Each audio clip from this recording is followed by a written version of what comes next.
Hello, everyone. For those of you who do not know me, my name is Ramona J. Smith, and I am the Woman of Wealth. I am your go to voice if you are a woman who wants to go from financial confusion to financial confidence to financial power. Most of you know me as the world champion of public speaking, where I travel all around the world delivering keynote speeches and teaching people how to be more effective communicators. Well, I'm also a financial consultant, and I help women and families figure out how to create that generational wealth one step at a time. It's all about literacy, it's all about education, it's all about what you know when it comes to your finances. That's the reason why a lot of us continue to get behind and we just don't know what to do because we have no idea of where to start. Maybe our parents didn't teach us. They didn't teach us in school. Of course, we didn't take business and finance in college. Most of us didn't. I took business, but most of us didn't major in business and finance in college. And so now we're still just trying to figure it out. So I am here to help you piece your financial life back together or plan your financial future so that when you retire or when your children go to college, you won't be looking around saying either they're on their own or God, please let me hit the lottery. That's why I'm here. But today specifically, I want to talk to the ladies, the women, the girlies about negotiation. Let's write that on the board. Let's write that word on the board. I'm going to put it in red. Negotiation. I hope it's not backwards, y'all. Negotiation.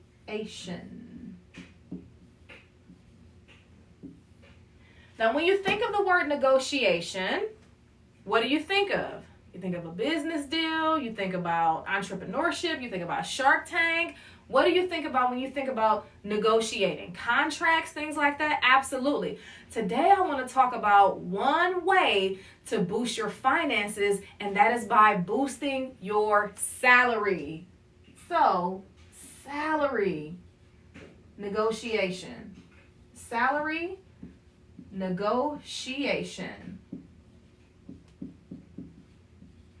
And let me ask you a real live question. The last job you got, did you negotiate your salary or did you just take whatever they gave you? Now, I'm not saying that in every single situation they're going to bump you up or they're going to grant your wish. I'm not saying that in every situation is going to happen because some companies have a strict budget. Some companies, it is what it is and it ain't what it ain't. But if you don't ask, the answer is always no. Remember that. If you do not ask, the answer is always no. Let me tell you a little story before we get into this. In 2018, I became the world champion of public speaking. At the time, I was a high school teacher, okay? I didn't know anything about business. I had a business. I was still trying to figure it out. I had started my company in 2011. But as a first generation business owner, I had no idea what I was doing. So I had my business for 7 years, but I didn't really know what to do with it. It was more of, I was the talent and it was a hobby, but I heard through the grapevine that I was supposed to have a business. And so I did it without the knowledge of what a business really entails. So I had this business for 7 years, but it didn't become profitable until 2018, 2019.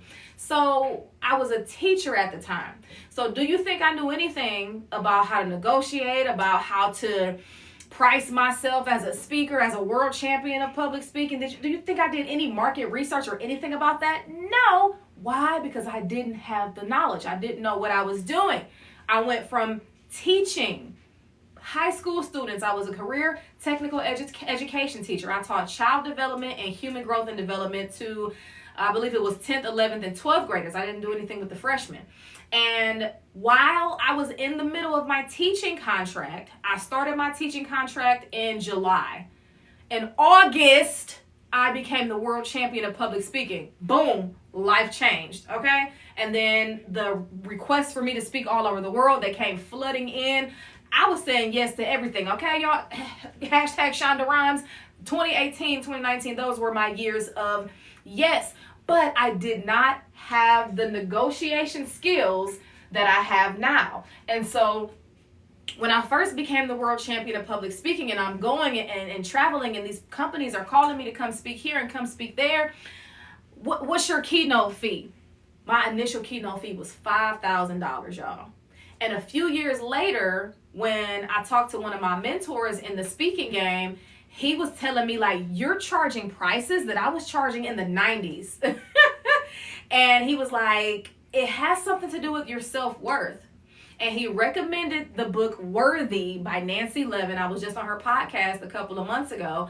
There is a book that she wrote called Worthy, and it gets to the bottom of why as women we don't ask for what we want and what we deserve. Because I know a lot of you watching this, you are talented, you are skilled, you are experienced, you are probably an expert in some type of field, you have the education, the degrees, the certification, but there are still plenty of people who are making more money than you with half the skills, half the personality, and half the talent. One reason why is because they spoke up about what they wanted. So back when I was charging $5,000 as the reigning world champion, that was a problem. But I didn't have the confidence in myself, and I didn't have the worthiness within myself because I had never been paid $5,000 to do anything before in my life.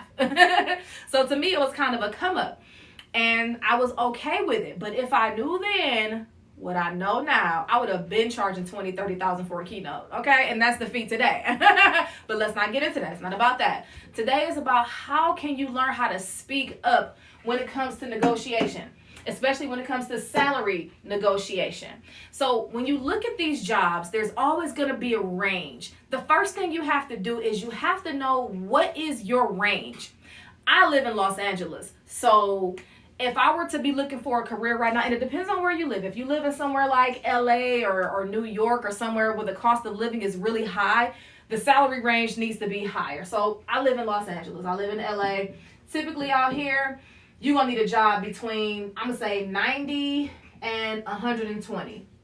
90 and 120K. But let's say everywhere else in the States, let's say you live in Ohio or you live in Michigan, or you live in DC, or you live in Tennessee, I don't know, anywhere outside of LA and New York is just super expensive. We'll bust that down to about 60 to 80, right? 60 to 80K everywhere else. We'll do New York and LA, NELA. Okay? So if you're in New York or LA, this should be your range here. If you're anywhere else in the US, it should be between 60 and 80 depending on your education levels, okay? Don't come in with just a high school diploma and no skills and you trying to get $60,000. It's probably not going to work. But for the girls with a bachelor's degree, with a master's degree, or you have a whole bunch of experience in something, these are going to be some basic ranges. So you can use AI. You can use ChatGPT to tell you what's a reasonable range for your job, for the job description that you're going for, and for someone with your same skill set. So you have to do the research first. Because like I said, you don't want to go into a company and they're looking at your resume and they're like, okay, well, you didn't finish high school. You don't have any certifications. You job hopped for 7 years and you're asking for $100,000. It's not going to work. So let's be realistic about where you are for what job you're looking for, okay? So once you've done the research on the job, so let's say, for instance, you want to be a community engagement coordinator over at a local college or something like that, and you have the credentials, you meet about 70 to 80% of what they're asking for, the qualifications, you got the degree, you got the experience, you got the personality, boom, they're saying that their pay range is between 45 and 60. When you get to that interview, you acknowledge that their pay range was between 45 and 60, but then you tell them what you're looking for is between 60 and 80. And also, you need to have a bottom line number, right? So say, for instance, you want to get that same job or whatever job, and you did your research, ChatGPT gave you a number, you like that number. If your number is 55K, you want to make 55K a year, that's your number. I still want you to go in this range here. I still want you to go a little bit higher. So even if you don't get the 80K, you'll get the 60K, which is $5,000 more than what you would have accepted in the first place. So you always want to go a little bit higher because the worst they can say is no. But if you go higher and they were like, we can't do 80K, but we can do 60K, boom, you still win. So doing the research, I have a formula for confidence.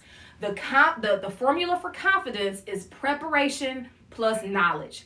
So if before you go into these interviews and before you're looking for these jobs, you're prepared and you have the knowledge, you won't go in there asking for $120,000 and their budget was only $40,000.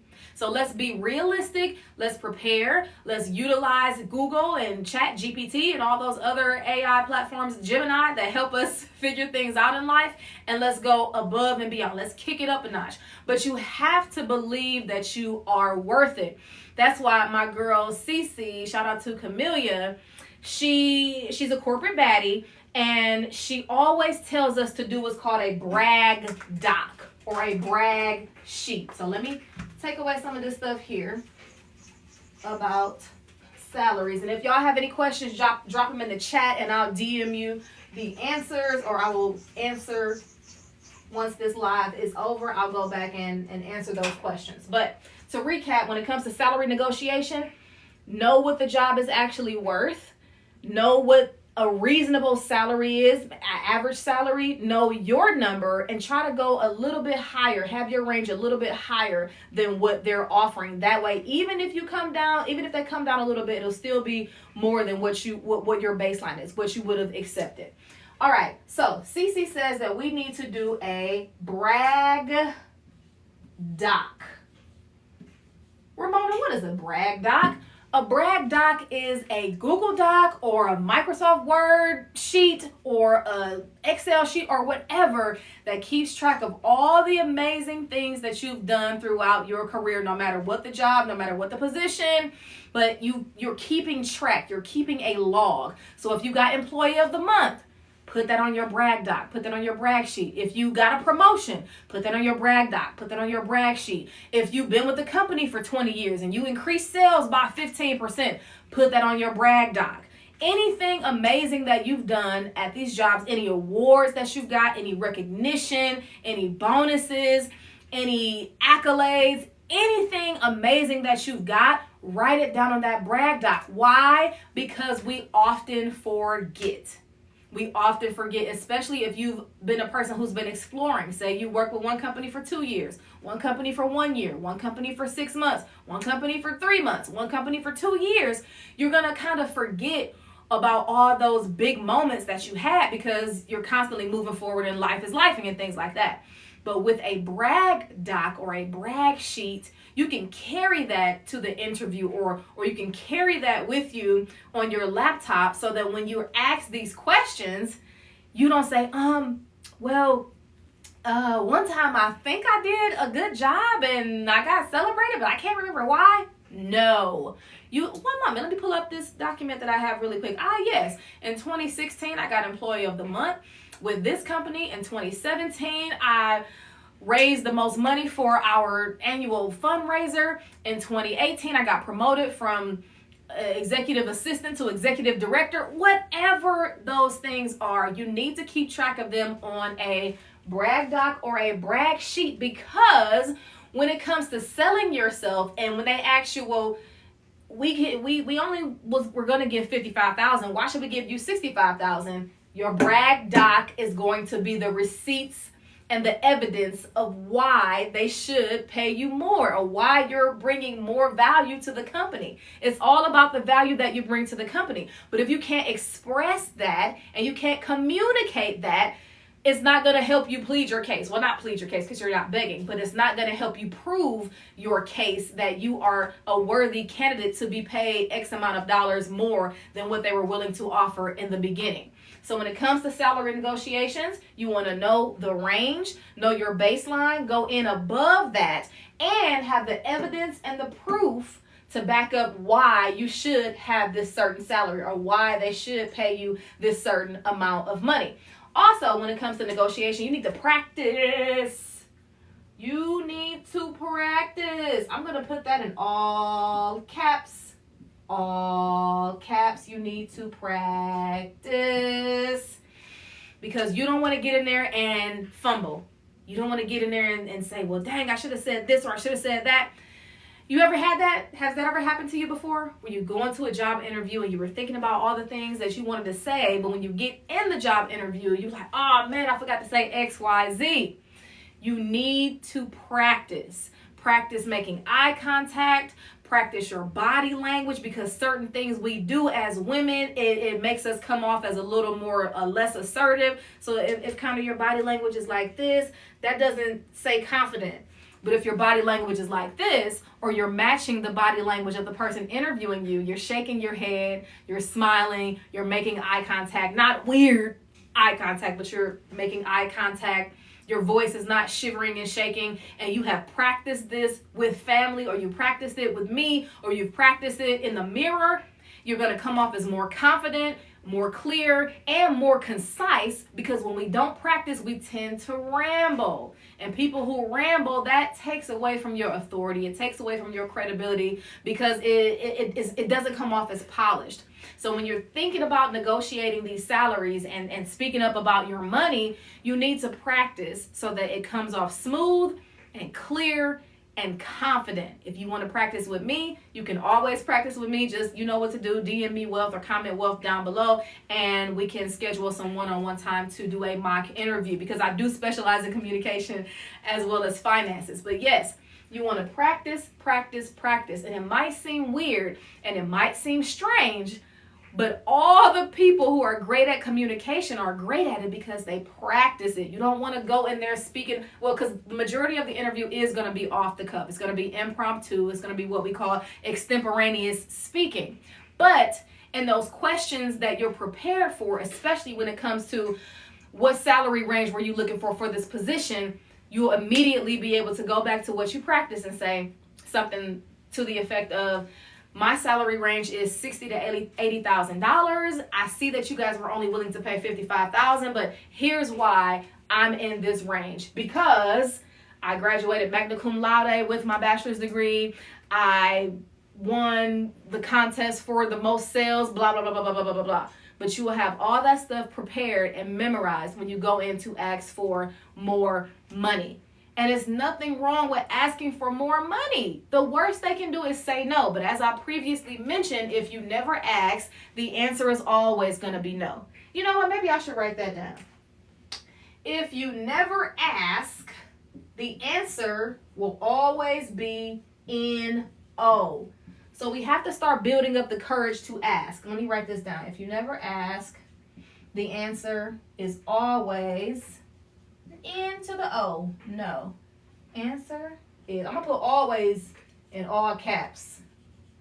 The answer is always going to be no. We have to stop being afraid of rejection, and we have to stop being afraid to hear the word no.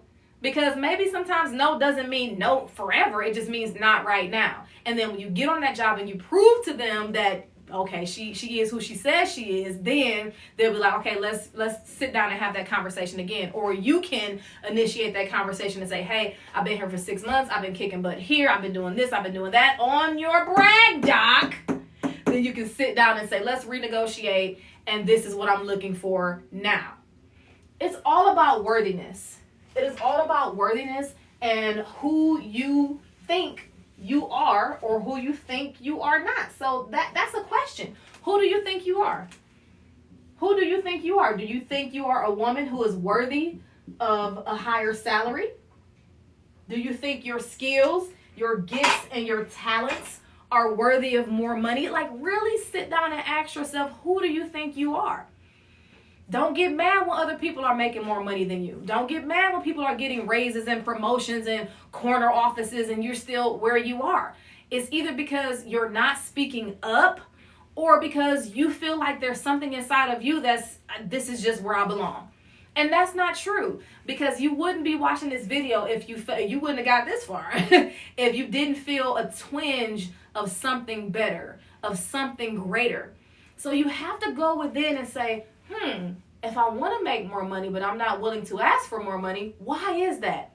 We got to do the work, the internal work. Why is it that I don't feel like I can ask this regular human person for more money.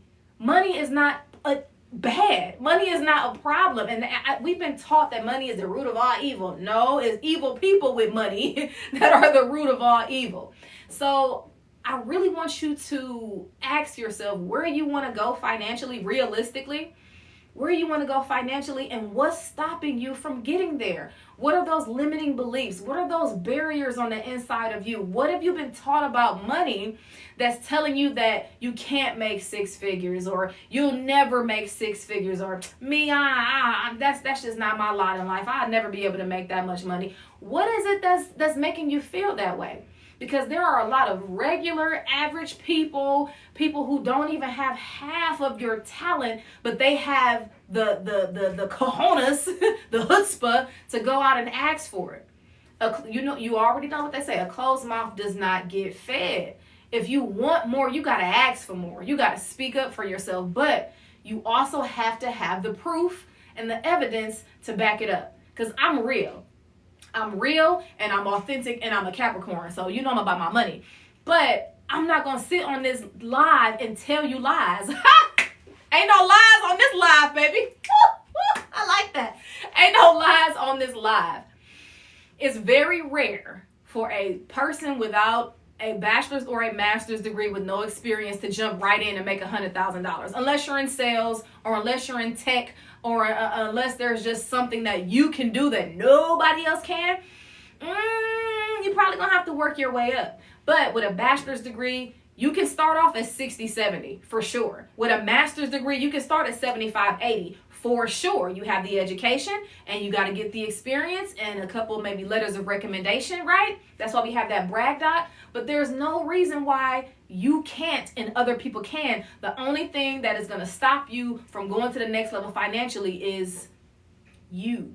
Sometimes we are our own worst enemies, and sometimes we get in our own way because we are stuck up here because of what we grew up learning about money, or what we were never taught about money, or things just money for some of us is very cringe. We don't want to talk about it. We don't want to think about it. We don't want to worry about it. We want more of it. But see, money is like a relationship. It's like a relationship. If you are treating your money right and doing right by your money, more of it is going to come to you. But if you continue to squander it and throw it all away, money going to be like, the law of attraction. So you have to figure out what are those mental and emotional barriers stopping you from making the money that you know you deserve, especially if you know you deserve it. That's all I have for today. If you want to take a deeper dive into salary negotiations, you want to do some practice with me, just hit me up, text, you don't have my phone number, DM me the word wealth, WEALTH, or drop it in the comments below, and we can schedule a complimentary one-on-one call to see how I can help you find your voice with your finances. Step up, put your head up, put your chin up, put your chest out, and ask for the money that you want. I'm here to help you do that. I had to learn how to do it. It wasn't easy, but the more I practiced, the better I got at it. Now I have no problem asking for 20, 30,000, 50,000. I have no problem asking for the amount of money because I know the value that I'm bringing. But I too had to do the work. I too had to find my worthiness. And that book by Nancy Levin absolutely helped me. So I look forward to working with you all. Thank you all for watching my live, and I will see y'all in the next one.